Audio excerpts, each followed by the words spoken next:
to take your Bible and turn with me to the first epistle to Timothy. 1 Timothy. We are getting closer and closer to finalizing some of our online and recording and things like that. I think what the men have told me is we'll do a trial today and next week, and then maybe that'll give us the thumbs up that it's all ready to go. And we can be consistent here. With that in mind, I kind of chose a passage that I'm going to be able to preach for 2 Sundays. And I'm going to look at a significant passage here, I should say in verses, but we're going to not do the whole thing today. We're going to do half of it today and the other half next week. And even that, I feel like I'm not sure I'll get it all in today. There's so much to say in 1 Timothy chapter 6. Verses 3 through 10 is our focus, but this is starting another chunk here in chapter 6, verses 3 through 19. What the Apostle Paul has done already in chapter 5 is address a number of relationships and dealt with this. The last two verses deal with a relationship with slaves or employees. So he's dealt with a number of relationships, and now in chapter 6, verse 3, he's going to go in another argument, and his argument is going to cut back and forth. And they're into 4 blocks. Verses 3 through 5, Paul is going to warn against those who teach false doctrine, and then he'll describe the character of these false teachers with whom he's dealing. The second block is verses 6 through 10, and that warns against the love of money. Paul is going to contrast that in verses 11 through 16 by telling Timothy what sort of man he should be. And then finally, in the last block, verses 17 through 19, he's going to tell Timothy to command those who are rich how to conduct themselves.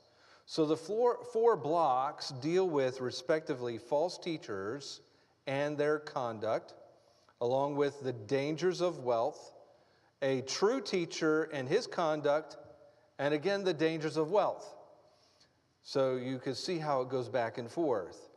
Thus, the section tells Timothy what kind of man he should be and must be, seen in part as an antidote for that in verses 11 through 16, an antidote to false teaching and that greed. Our attention this morning is going to be just verses 3 through 10.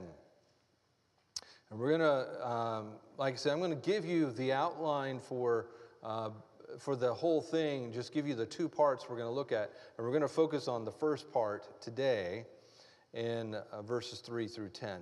Let's stand in honor of the Word of God as we read. Let's tag the last phrase of verse 2 before we read verse 3. These things teach and exhort. If any man teach otherwise and consent not to wholesome words, even the words of our Lord Jesus Christ, and to the doctrine which is according to godliness, he is proud, knowing nothing, but doting about questions and strifes of words. Wherefore cometh envy, strife, railings, evil surmisings, perverse disputings of men of corrupt minds, and destitute or robbed of the truth, supposing that gain is godliness. From such withdraw thyself. But godliness with contentment is great gain. For we brought nothing into this world, and it is certain we can carry nothing out. And having food and raiment, let us be therewith content. And they that will be rich fall into temptation and a snare, and into many foolish and hurtful lusts, which drown men in destruction and perdition. For the love of money is the root of all kinds of evil, which while some coveted after, they have erred from the faith, and pierced themselves through with many sorrows. Let us pray. Our gracious Heavenly Father, how thankful we are that you are a God who satisfies, that you have provided us everything that is good for our contentment and satisfaction. And yet, Lord, our desires are often what lead us astray. And we ask that you would help us to bring into check our hearts this morning. May we bring them into the right relationship with you. May we love you with all our heart. And we pray that you might use your word to stir up within us a greater desire to be content with our Lord and to seek after him above all else. We ask that you might bless the preaching of your word as we pray in the name of Jesus. Amen. You may be seated. In another chapter, you don't have to, I was looking at all the things I need to go through this morning, and I was going to have us turn to Numbers 11, but it's a long chapter and there's too much to go through. So I'm going to give you some highlights there, and if you want to look at it yourself, you can. But in Numbers chapter 11, we have an interesting record of Israel as they're wandering in the wilderness. Most of us think of the provision of God, of quail by God in the wilderness was a blessing on par with the manna that fell from heaven. But there's something that tips off the reader at the very beginning that this was not really a blessing as much as a punishment. It says in verse 4 through 6, "And the mixed multitude that was among them fell a-lusting. And the children of Israel also wept again and said, Who shall give us flesh to eat? We remember the fish which we did eat in Egypt freely, the cucumbers and the melons and the leeks and the onions and the garlic. But now our soul is dried away. There is nothing at all beside this manna before our eyes." Now, what is happening here in Numbers 11? Well, I want you to capture that group of people that are stirring the pot.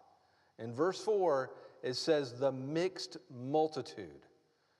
What is that referring to? That is the non-Israelites who were mixed in with Israel in the wilderness.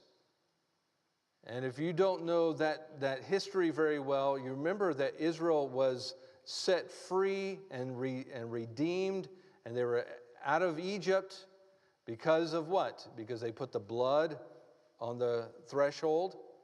But there were also non-Israelites who did that. Some may have done it at the behest of the Israel slave. Some may have done it because they were in love with an Israelite and they were willing to obey them. Whatever it may be, there was still some non-Israelites in the crowd. And they were influencing the Israelites so that the Israelites became discontent. These people now craved something more than God. And they fell into the trap of elevating an earthly desire above their ultimate provider. God had faithfully rescued Israel from slavery, provided miracles, sustaining manna every day. And yet the people grew tired of God's provision. More bread, more bread, more bread. I don't want this again. And then they looked back to Egypt and wept, not because they were truly starving, but because they craved variety, meat, and the familiar flavors of their past, of their sin. In response, God granted their request. And he sent an overwhelming amount of quail. But while the meat was in their mouth, notice what it says in Numbers 11:33.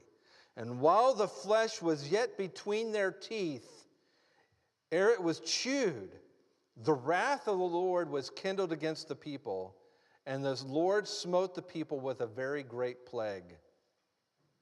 And many people died. Now, the tragedy of this account is twofold. First, Israel's craving replaced their trust in the Lord.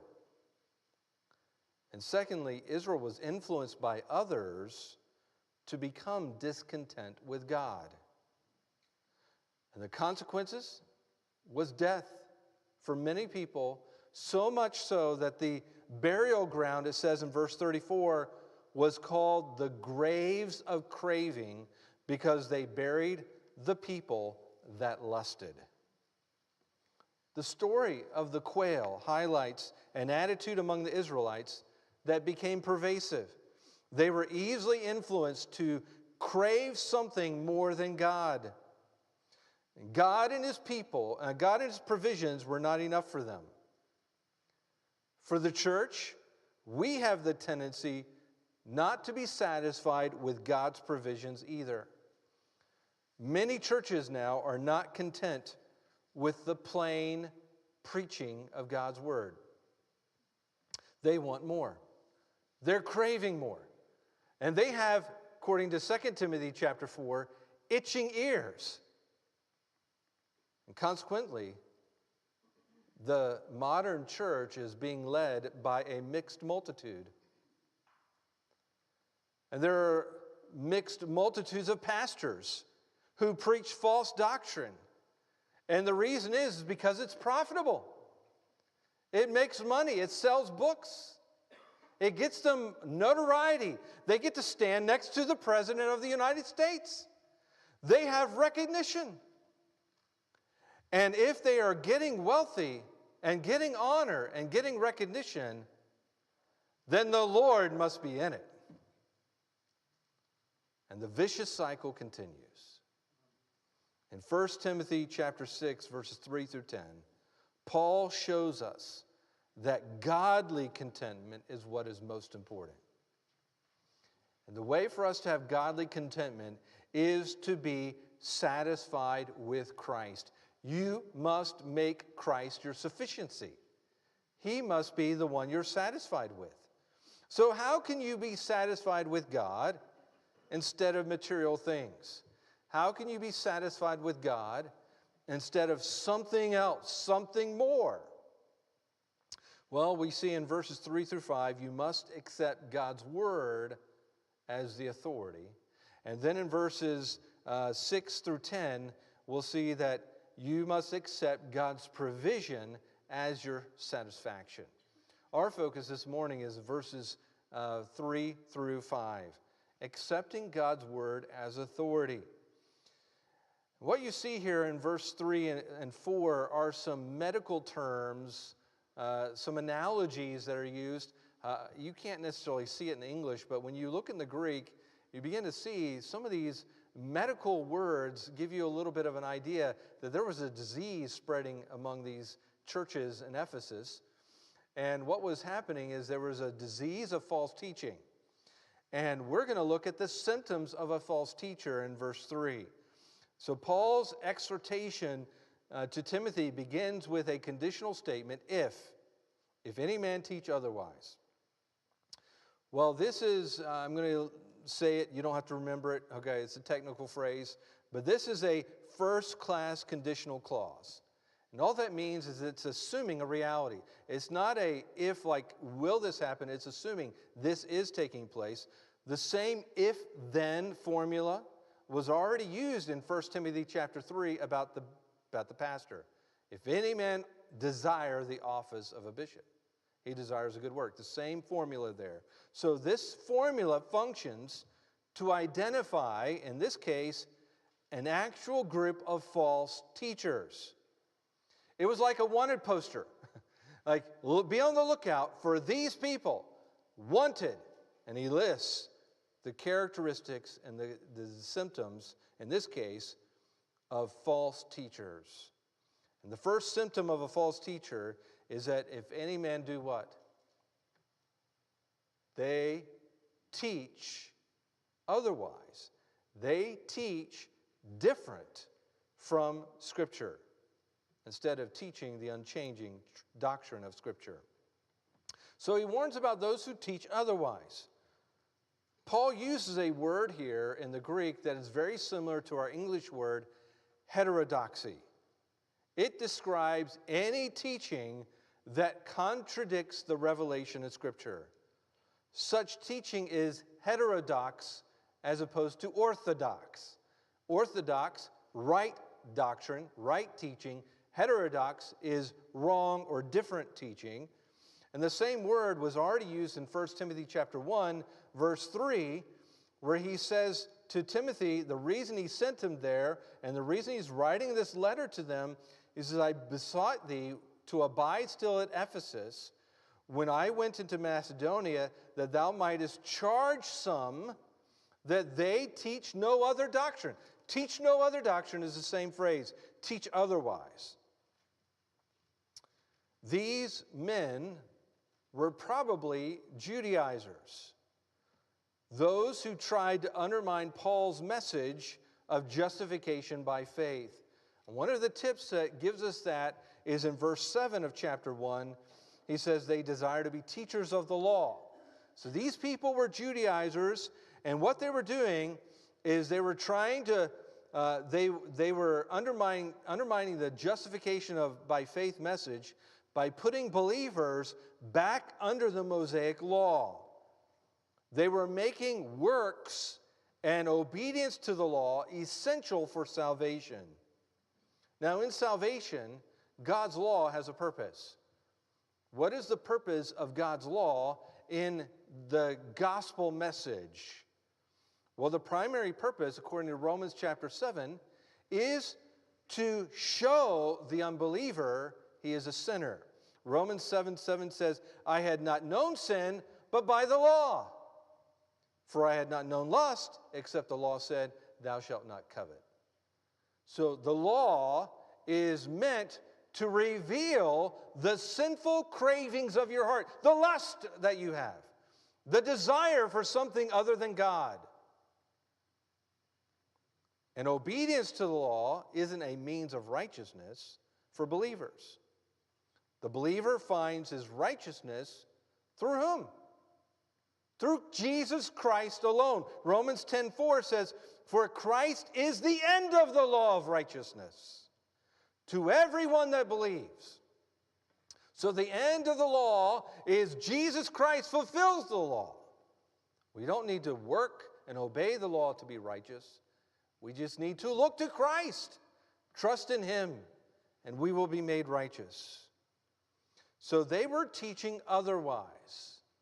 Now, in our English language, other doesn't make much difference to us.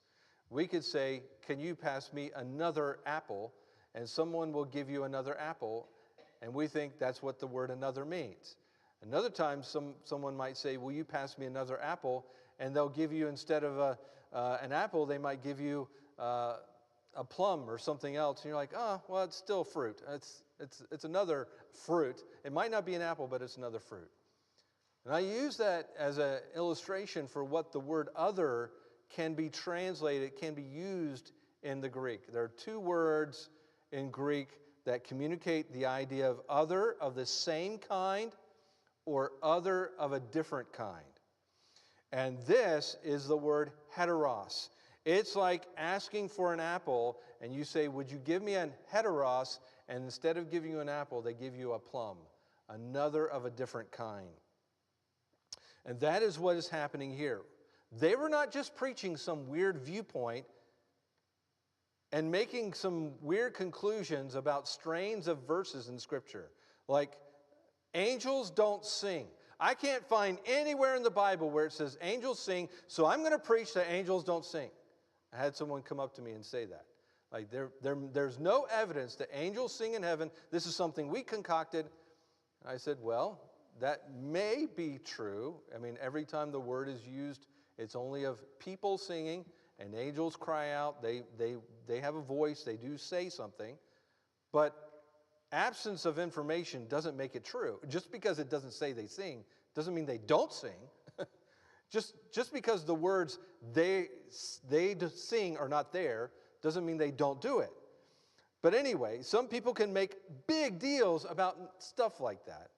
That's not what we're talking about here. We're not talking about allegorical interpretations where someone has a weird spin on an Old Testament passage.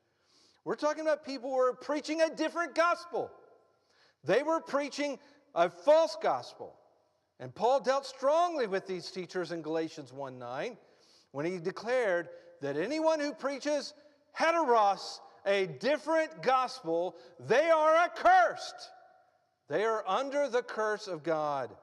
And if you accept God's word as authoritative, then you will teach those doctrines without compromise. And you will want to listen and study those doctrines as well.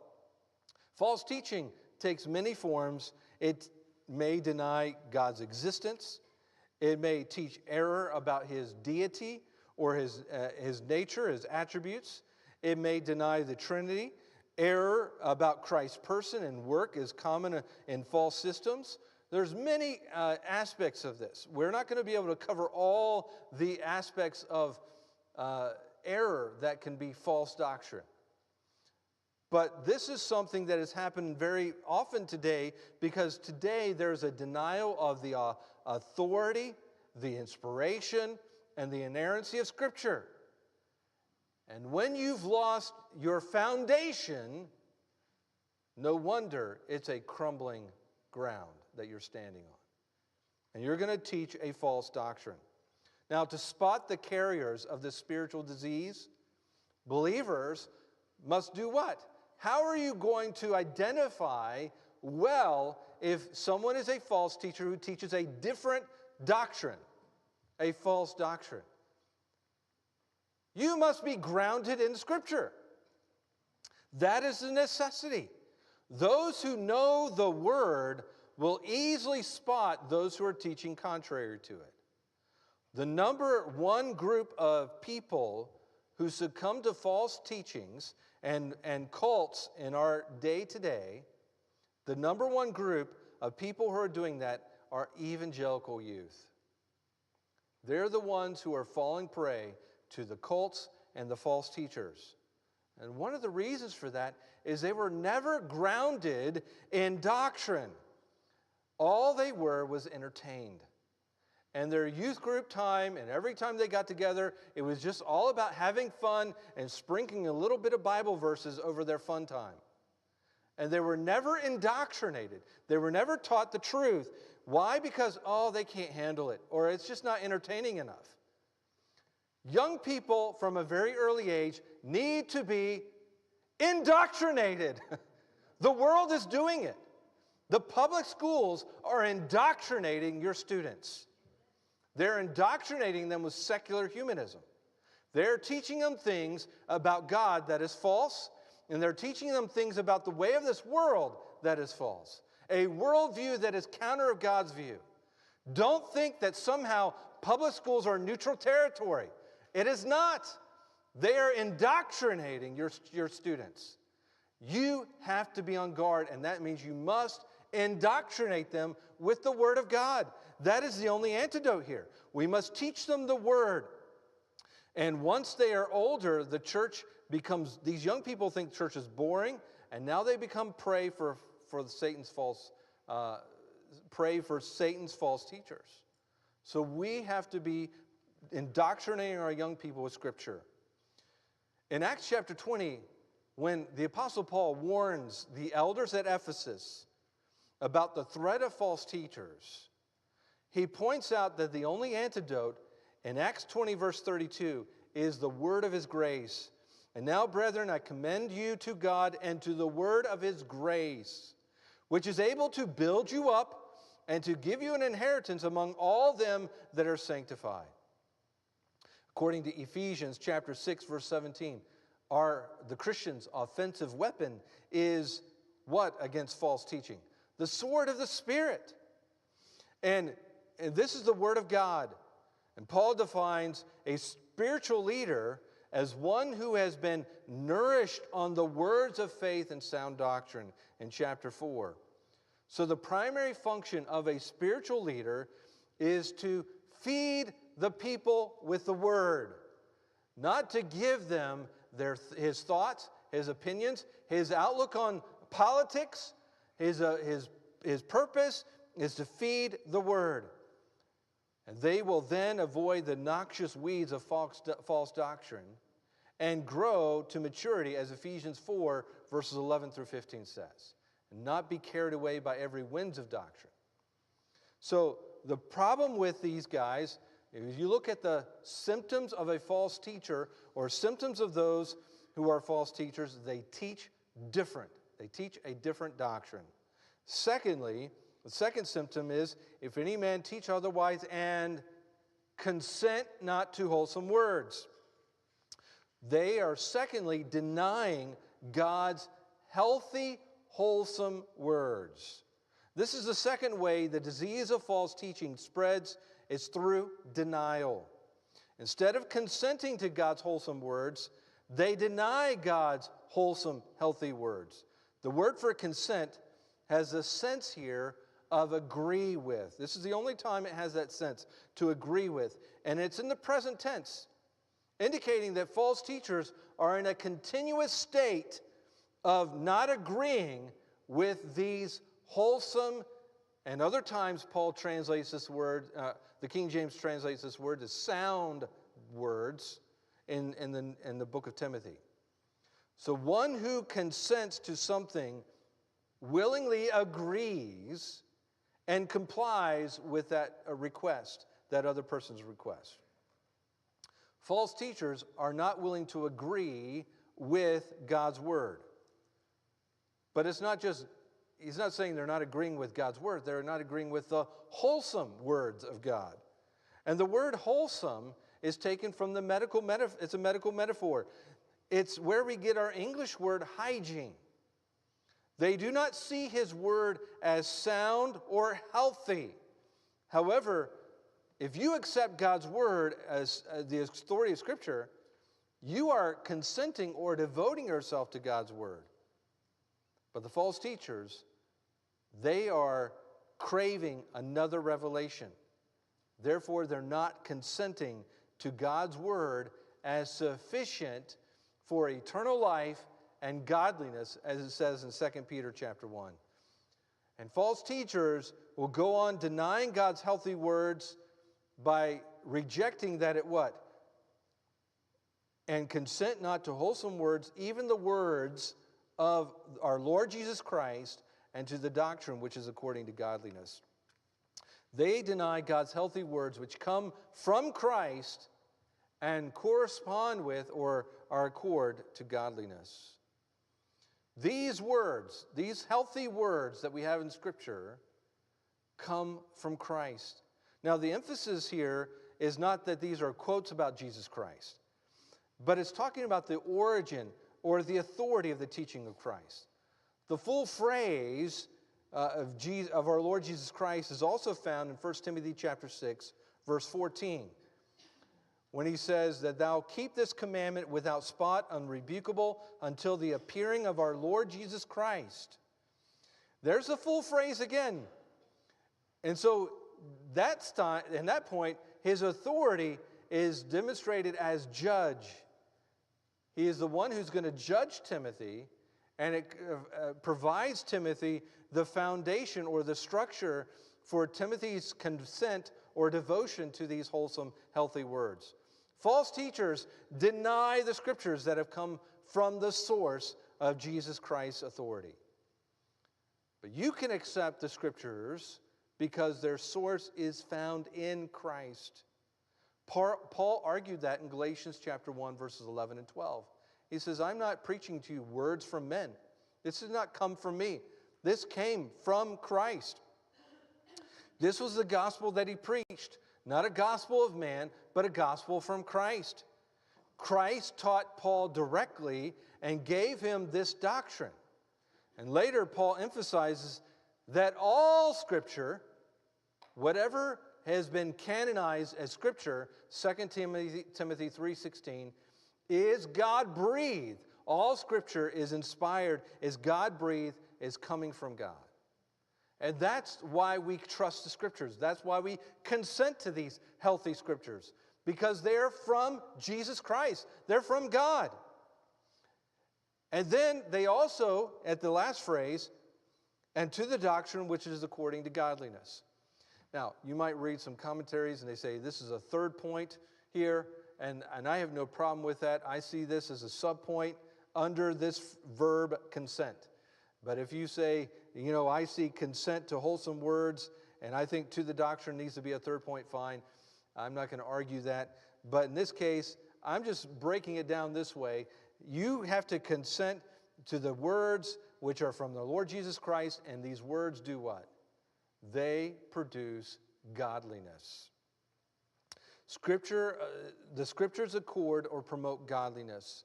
And that is the ultimate test.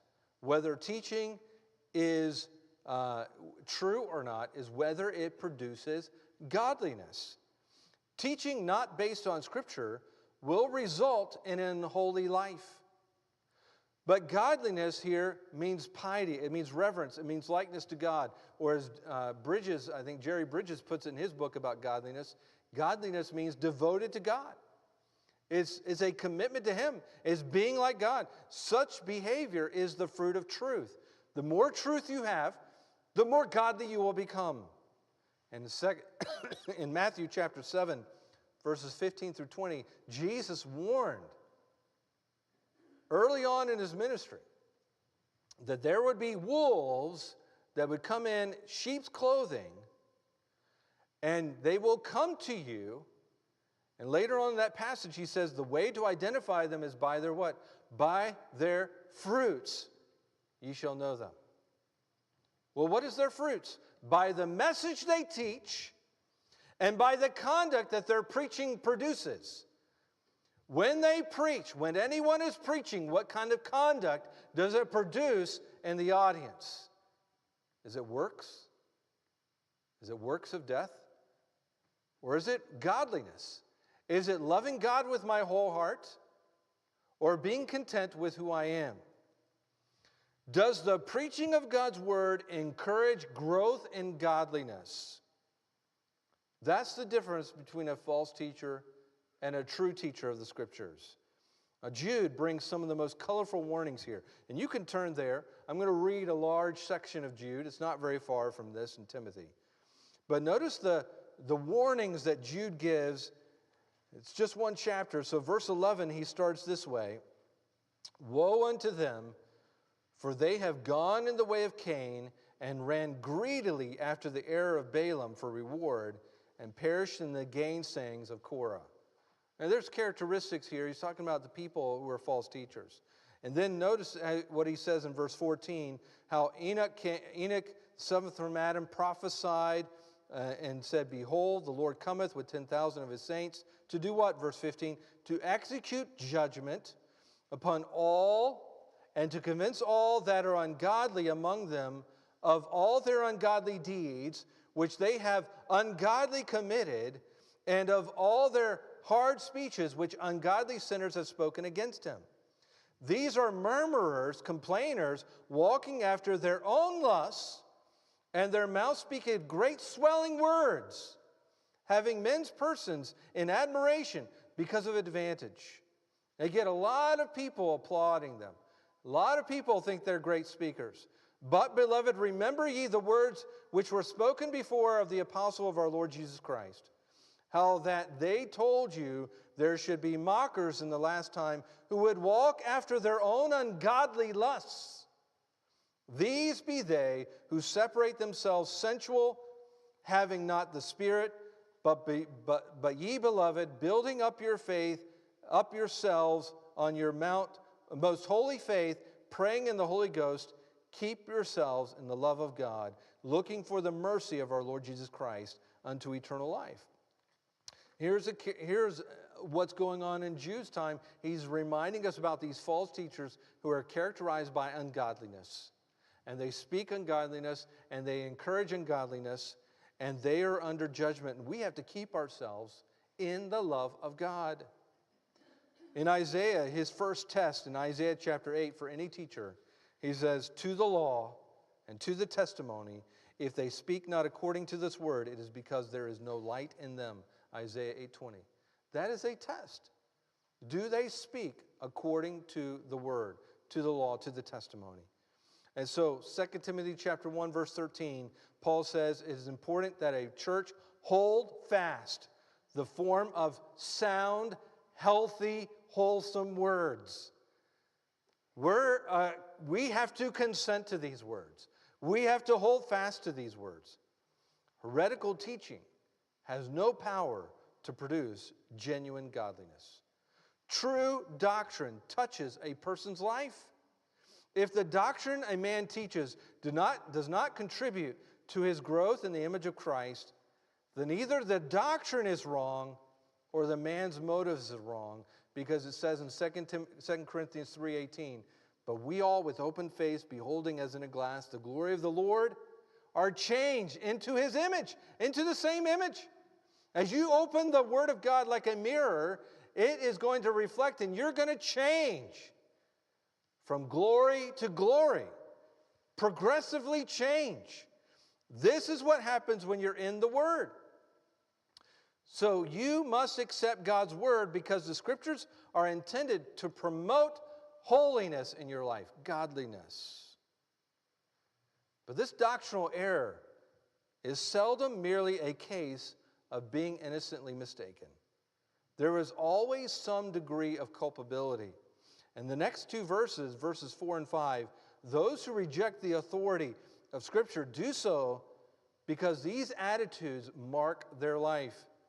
What are the attitudes of those who reject God's authoritative word? Well, first of all, he is what? He is proud. He is conceited.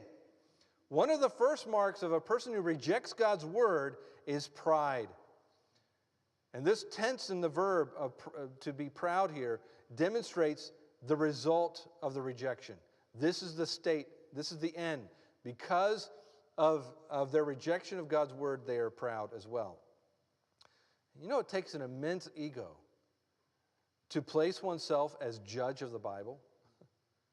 It takes a big ego for someone to sit in there and say, as I've sat in seminary classes, when I took my Hebrew from a liberal Lutheran theological seminary out in Gettysburg, as I'm sitting there with this teacher, and we're talking through Old Testament passages in our Hebrew class, and then she begins to interpret passages like Isaiah chapter 7, Isaiah chapter 9, and it's almost like she drove off a cliff. And it was like, how did she go from, here's what this says, and then boom, off the cliff?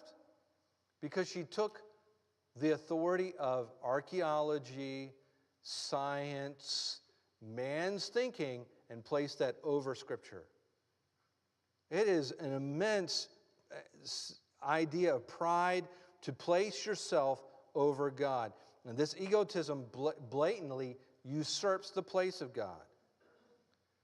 Going back to our theme of craving, what are they craving? They're craving control. They crave recognition. These false teachers want to be an authority. And so false teachers are proud. Why are they proud? Two reasons. Knowing nothing, but doting about questions and strifes. Because of ignorance. They're proud. The irony is that these guys are proud, the proud false teacher, but he believes he has something important to say, when in reality he has nothing to say. Everything he says is nonsense. And so Paul had to rebuke the Corinthians when they were bent on gaining and displaying their knowledge. And he says in 1 Corinthians chapter 8 that knowledge puffs up, and the one who thinks he knows proves that he knows by the fact that he does not have the real thing. These people are puffed up and arrogant, and that's what happens when you're in a proud, you think you know something, but you're really ignorant. And then secondly, they're doting about questions and strifes. The reason they're proud is because of their argumentativeness. This is another reason for condemning false teachers as proud. It comes from their arguments. The word doting here is not what you think in our English words. We think of doting as like, oh, it's a senile old person we need to dote on. That's not what this word means. It's another medical word in the Greek here, and it means disease. It has this idea of being filled with a morbid desire or sickness. So in contrast to the healthy, wholesome words of God, false teachers have a sick craving. And what is their sick craving for? doting about questions and strifes. They're doting about controversial questions. And strifes, this word strifes has the idea of word battles. They're constantly in word battles and conflict. This is the idea of a false teacher who is so proud, this is what they're craving. You say, what's wrong with questions? Nothing's wrong with questions unless you're trying to do it to be controversial. Maybe the question's been answered and you're just bringing it up again. Parents, you know what that's like. When your teenager asks you why, there's a time and a place where why is okay. The 10th time you told them why, no longer is this why to get more information. It is a protest. Why? Why do I have to do it? They're not really wanting more information. They're just trying to argue. And that's what these false teachers are doing. They're getting in controversial questions, and they're getting into these word battles. Oh, I think this word means this, right? And an example of that, by the way, is in chapter 1, verse 4, where they give heed to fables and endless genealogies which minister questions rather than godly edifying, which is in the faith. The word fables there is talking about, and genealogies is some of these myths and Old Testament genealogies that they have taken, and they try to figure out how to make controversies out of that. And they have their doctrines based on these myths and on these Jewish fables and on these Old Testament genealogies. And so false teachers have this sick craving for this kind of activity. But false teachers are not the only one with a propensity to wrangle and stir up others over doctrine. Sometimes Christians have a pet doctrine that they must push every time they get to teach or preach.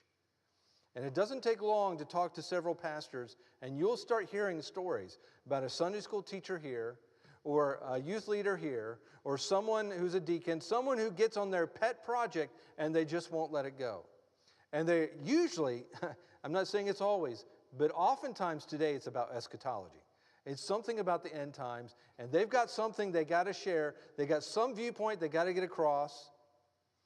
But it could be about other issues that are not the fundamentals of the faith, not the essentials to the gospel.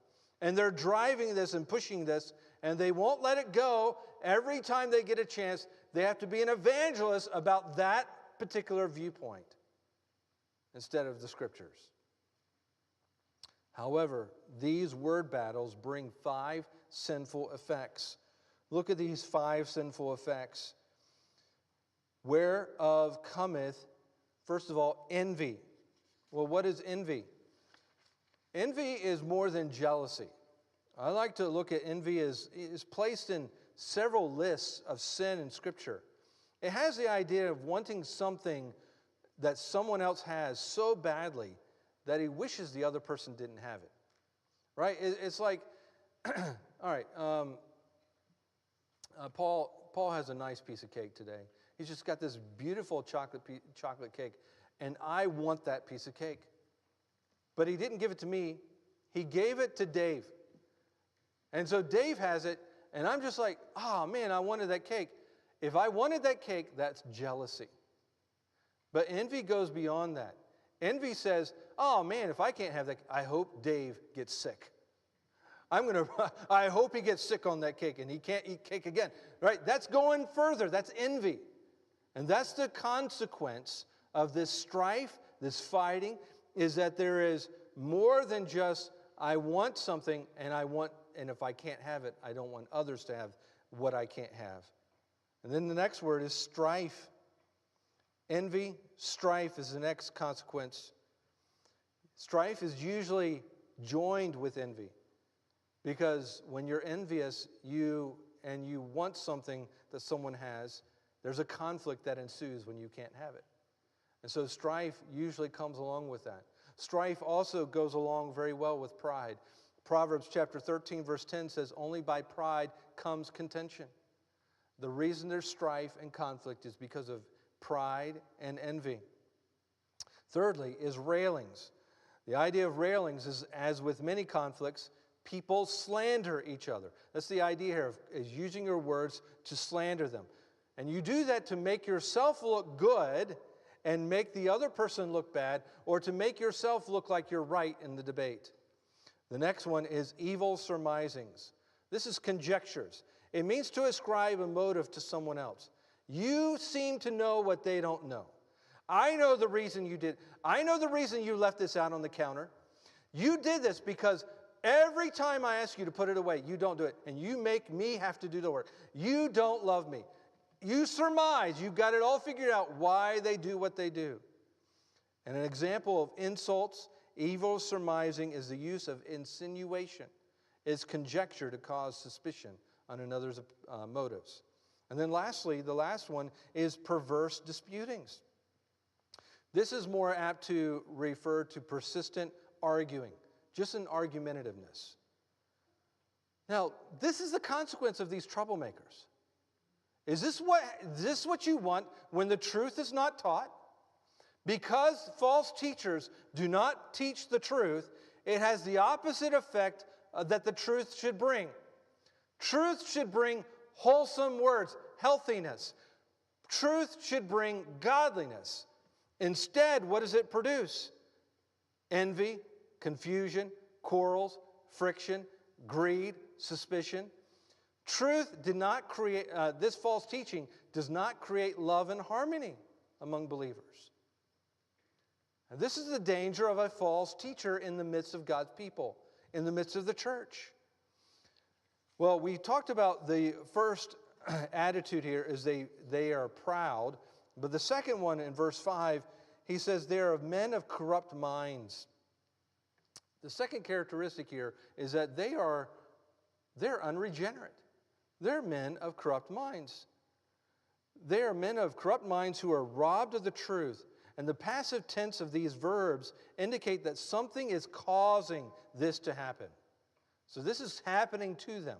Why are they men of corrupt minds? Why are they robbed of this truth? That's the idea behind destitute or robbed of this truth. Well, the reason is because Satan has blinded them. 2 Corinthians 4:4 says that Satan is the god of this world who blinds the mind of the unbelieving. And as false teachers continue to reject God's word, they remove themselves further and further from the truth. Something I thought about doing is I just have these videos that I can find very easily. People have put together a lot of videos of false teaching out there. I just thought about just giving you some of those things. But there's too much out there. It's just overwhelming. And some of them, you get to the point where like, how on earth do their morals go that bad? Where they actually embrace homosexuality. And in one of the clips I saw, as a guy standing there in his churchly garb in front of a church, I would speculate the denomination, but it doesn't help us here. But he's standing there and he's speculating that Jesus was bisexual. Like, how on earth does someone go that far in their depravity? Well, it's because the more they reject God's word, the further and further from truth they get. And they think that their weekly arguments in their meetings is a sign of spirituality, but they're really exchanging ignorance. And instead of helping people grow in grace, they help people lose their character development. This is not an improvement. And then the last one here in verse 5, when we see the attitudes of these false teachers, not only are they proud, they're unregenerate, but he says this last phrase, supposing that gain is godliness, from such withdrawal. The final mark of a attitude of a person who is a false teacher is they have this exploitation of godliness, an exploitation of Christianity. The phrasing here can cause some ambiguity as what supposing gain to be godliness means. A helpful way to understand this verse is to reverse godliness and gain and just swap it. Supposing that godliness is gain. It's like, if I'm godly, I'm going to get what? Gain. And that's talking about financial gain. The false teachers try to use godliness and spirituality as a means to gain money. And in that day, we have to put ourselves back in the day of Paul. Some of you remember when we did our study on Wednesday nights in 2 Corinthians, one of the things we brought out there is how often Paul was accused of peddling and doing things for money. And the reason is because people didn't go out preaching or teaching, or philosophers didn't go out without having a patron. Someone had to pay their way and allow them to go out and just teach. They couldn't teach and make money. Someone had to pay their way. And in Paul's day, there were stipends associated with ministry. And if you got paid more for your words, I mean, just think, if the way we did our Sundays is at the end of the message, we took an offering, and that determines what my salary was this week. What might that do to my preaching? Well, this Sunday, the money really came in. I think it's because I said this. I think it's because I said this. Not because I preached the word, but because I said these things, because I used these illustrations, And so there was a connection, and that was attractive, so that even the best men had to be warned against letting personal gain creep into their motivation. And so he gives us that warning in 1 Peter chapter 5, verse 2, about feeding the flock and not fleecing them. Don't take from the flock. So congregational leaders, why were they chosen to be pastors? 1 Timothy chapter 3, remember he gives one of these qualifications about a pastor, about a bishop, he is someone who doesn't love money. He is free from this love of money. But false teachers are people who degrade the ministry by making it nothing more than a professional career and a means of getting rich. They don't really do anything. They just show up and do the work of the ministry, whatever it may be at church, and they get paid for it, and they get paid really well. I think some of us don't understand how lucrative false teaching is, because some of us have never been a part of these churches, but if you start looking at their financial balances, you say, how on earth does a church with 30 people and that kind of a structure still exist? Because 50, 75 years ago, trust funds were made. They have millions of money, millions of dollars in their account, and they're shelling it out every month for the pastor and people, and they're building on that. There's no incentive for them to hold the truth because they've got a good cushion job, and the money pays. And so Paul is exposing the motive for their teaching. They are exploiting Christianity for financial profits. And we see examples of people who did that, like Balaam. 2 Peter chapter 2, verse 15. Balaam is pointed out as one who loved the wages of unrighteousness. In Acts chapter 8, Peter rebuked Simon, the sorcerer, who is trying to obtain the power of God through money. It is a dangerous thing for us to think that money is the answer. Money is going to solve my problems. And I crave more money. And that's where the false teachers are at. They're craving financial gain. They want a comfortable life with a good cushion job and easy things to do, and so they crave it. Many of us have seen these commercials over the years where someone is maybe playing a sports game, like a pickup game, and they're really out of place and they're not doing well, and they fall on the ground, and someone says, "Man, what's your problem?" "Oh, I just don't have a lot of energy. I just have these cravings." Say, "Well, here, take a Snickers bar." And all of a sudden, they're back to themselves, right? We all have a spiritual craving. But the Snicker bar that God is wanting to give to us is Himself. Jesus Christ is the person who will satisfy our deepest longings, who will meet our greatest need. Jesus Christ is the fountain of living waters. Stop hewing out broken cisterns that can hold no water. Why are we trying to satisfy ourselves with things from this world and the brackish water that the world has to offer? We need to run to Christ. Make Him our complete love and desire. And the challenge for us today is, do we, like the false teachers in Ephesus, stand above Scripture, judging for ourselves which parts of its teaching we embrace or reject? Or do we allow the Scripture to stand above us and make us submit to its teaching fully? Even if it's hard things like we talked about last week, like submitting to authority that we don't agree with. Are we willing to put ourselves under the authority of God's Word? Or like these false teachers, are we starting to exalt ourselves above God's Word? It all stems from a heart, the heart that is content with Jesus Christ and Him alone. Are you satisfied with Jesus and Jesus alone? Let us pray. Heavenly Father, how thankful we are for the love of Christ. How thankful we are that He gave of Himself as a perfect sacrifice to fulfill the law. And He did that so that we could become righteous.